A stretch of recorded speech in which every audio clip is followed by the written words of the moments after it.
معمولات ہیں اس کے حوالے سے اعلیٰ حضرت نے بڑی تفصیل سے بات کی ہے۔ معمولات ہمارے آراس کے ہیں، قبور پہ حاضری کے ہیں اور دیگر امور کے، بلکہ قبور کی حاضری کے حوالے سے اعلیٰ حضرت نے کتنا واضح اور دو ٹوک موقف بیان فرمایا کہ زیارت قبور بالاتفاق جائز ہے، اس میں کوئی دوسری رائے نہیں ہے۔ قبروں کی زیارت کے لیے حضور نے خود حکم دیا، فرمایا کہ کنت نہیتکم عن زیارت القبور فزوروها، میں تمہیں قبروں پر جانے سے روکا کرتا تھا۔ ایک زمانہ تھا حضور نے منع کیا کیونکہ اس وقت مشرکین کی قبریں تھیں، پھر اس کے بعد جب جنت البقیع بنی اور اس طرح مختلف جگہوں پہ مسلمانوں کی قبریں بنی تو پھر حکم دے دیا، کیوں؟ لأنها تذکر الآخرہ، اس لیے قبریں آخرت کی یاد دلاتی ہیں۔ تو قبروں کی زیارت بالاتفاق جائز ہے، لیکن اس کے اندر یہ فرق کر دیا کہ یہ مردوں کے لیے جائز ہے، عورتوں کے لیے حضور علیہ الصلوۃ والسلام کی قبر انور کی حاضری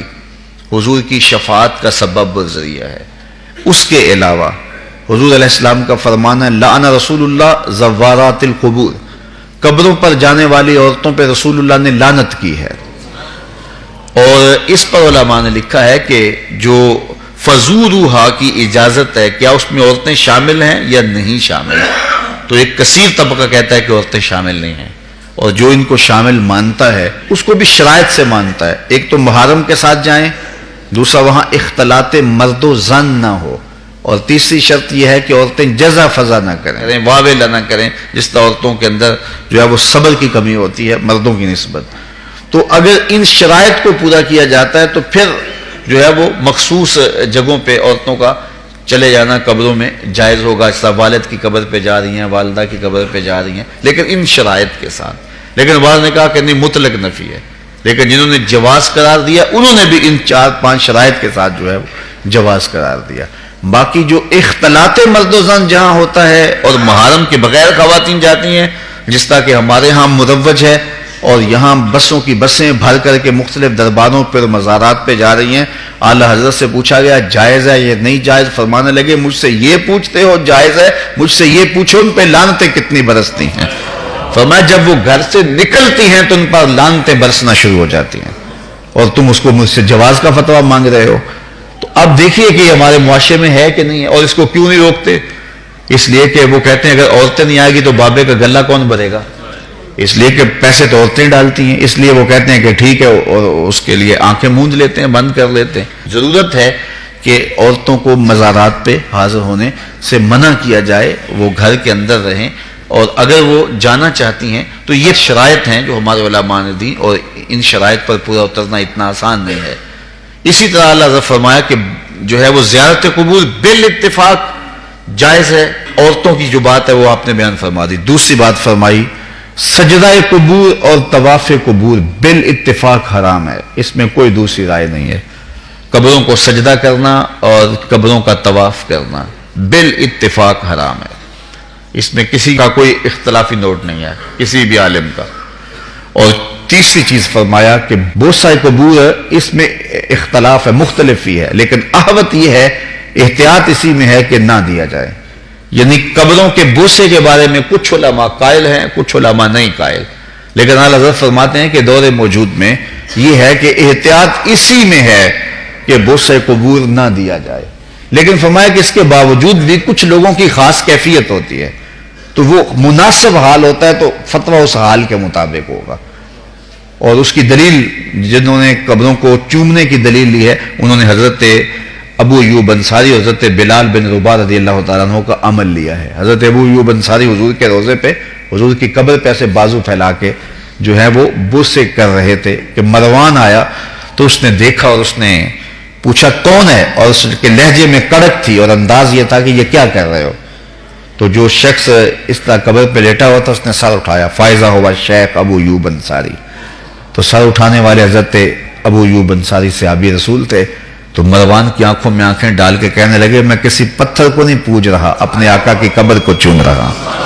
تو یہ دلیل انہوں نے لی ہے، لیکن یہ دلیل اس صورت میں بن رہی ہے کہ یہ ان کی خاص کیفیت تھی۔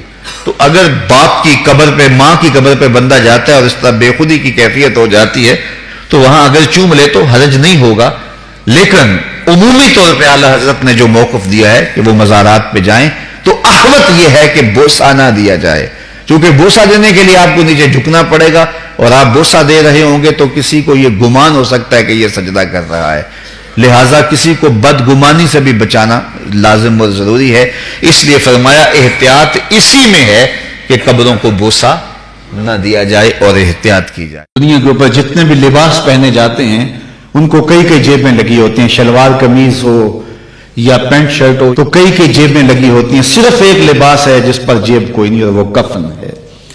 یہ بغیر جیب کے لباس اس لیے کہ یہاں سے کوئی ساتھ لے کر نہیں جانا، صرف عمل ساتھ لے کر کے جانے، لیکن حب دنیا اس طرح رچ بس گئی ہے کہ بس سویر سے لے کر شام تک بھاگم بھاگ اسی پہ لگی ہوئی ہے۔ جس نے ڈھیروں اکٹھے کر لیے چین اسے بھی نہیں آ رہا، قرار اسے بھی نہیں ملتا، اور اگر کسی سے پوچھو تو وہ کہتا ہے جی بس روٹی کے لیے لگے ہیں، پیٹ کے لیے دھندا کر رہے ہیں، پیٹ تو 2 روٹیاں صبح مانگتا ہے، 2 شام کو مانگتا ہے، چلو 2 دوپہر کو بھی دے دیں اس کو۔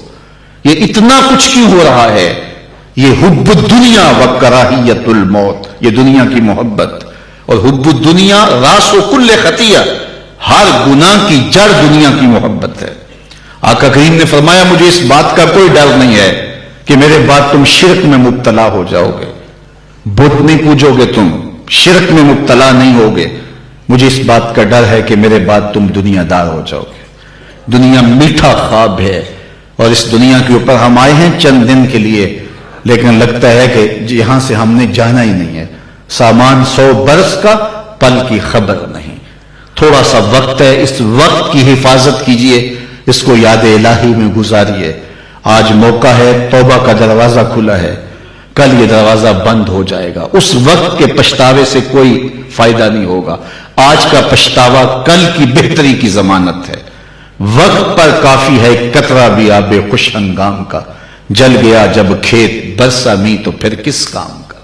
آج موقع ہے، وہ کسی نے کہا تھا آج ساوی نے کھلے راوی نے، انج ٹوک نوکھڑے ٹکڑے نہیں، روز ایسے وقت نہیں آتے ہیں۔ آج وقت ہے، آج توبہ کا در کھلا ہے، مغرب سے سورج طلوع نہیں ہوا، یہ ڈوبتا سورج ہمیں روز کوئی خبر دیتا ہے کہ جناب تم بھی ڈوبنے والے ہو۔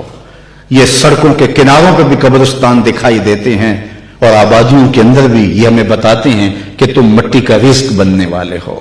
یہ بڑھاپا، یہ جو ہے وہ ڈھلتی جوانی، حضرت یعقوب علیہ السلام نے اسرائیل سے وعدہ لیا تھا کہ میری روح قبض کرنے کے لیے اچانک نہیں آنا، پہلے کوئی قاصد بھیج دینا تاکہ میں موت کی تیاری کر لوں۔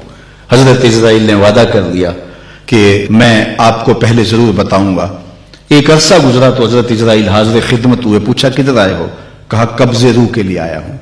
کہا تم نے تو وعدہ کیا تھا کہ اچانک نہیں آؤں گا، پہلے کوئی قاصد بھیجوں گا، تم نے تو کوئی قاصد نہیں بھیجا۔ حضرت اسرائیل عرض گزار ہوئے، حضور آپ کے سامنے کتنے لوگوں کی موت واقع ہوئی، یہ میرا قاصد نہیں تھا تو اور کیا تھا۔ ابھی ہم آ رہے تھے، یہ تھوڑا سا لیٹ اس لیے ہوئے کہ راستے کے اندر ٹریفک جام تھی، تو آگے کیا تھا کہ کسی گاڑی نے ٹکر ماری اور بیچ چوراہے میں لاش پڑی تھی۔ وہ صبح تو ہنستا ہوا گھر سے آیا ہوگا، لیکن اب اس کے گھر میں اس کا جنازہ پہنچے گا۔ مجھے اور آپ کو نہیں پتا ہمارا اٹھنے والا اگلا قدم کہاں ہے، اور جب ہمیں یہ نہیں پتا ہے، فرمایا گیا زندگی اور موت کے بارے میں کیا خیال ہے؟ کہا فجر پڑی ہے، پتہ نہیں ظہر پڑیں گے یا کہ نہیں۔ کہا میری صحبت میں بیٹھ کے اتنی لمبی امیدیں لگائے بیٹھے ہو۔ کہا ظہر پڑی ہے جناب، عصر پڑیں گے یا کہ نہیں۔ ایک بولا عصر پڑی ہے، پتہ نہیں مغرب پڑیں گے یا کہ نہیں۔ ایک نے کہا ایک رکعت پڑی ہے، پتہ نہیں دوسری رکعت بھی پڑھنی نصیب ہوتی ہے یا نہیں۔ فرمایا یہ سب تمہاری باتیں ہیں، میں تو کہتا ہوں ایک طرف سلام پھیرا ہے، پتہ نہیں دوسری طرف سلام بھی پھیر سکیں گے یا کہ نہیں۔ کیا موت اتنی قریب نہیں ہے؟ میں اور آپ اپنی آخرت کے لیے کیوں نہیں سوچتے؟ اپنی زندگی کو کیوں نہیں بدلتے؟ توبہ کا در کھلا ہے، کل نہیں ہوگا۔ تو آئیے آج کے ان حسین لمحوں کو، آج کی ان گھڑیوں کو، آج کی جوانی کو، حتیٰ کہ آج کے بڑھاپے کو حسن دے لیں، اور آج کا پچھتاوا کل کی بہتری کی ضمانت ہوگی۔ کل کا پچھتاوا سوائے دکھ بڑھانے کے اور کچھ نہیں ہوگا۔ آنا تو ہے ہی اس کی چوکھٹ پہ، پھر جو لوگ اٹھا کے لے کے آئیں گے، اچھا نہیں ہے کہ خود چل کے جائیں، پھر جو لوگ کندھوں پہ اٹھا کے لے کے جائیں گے، کل جو کفن میں منہ چھپا چھپا کے جاتے پھریں گے، اس کی رحمتیں آواز دیتی ہیں کھلے منہ آ جا، میری رحمتیں تیرا استقبال کریں گے۔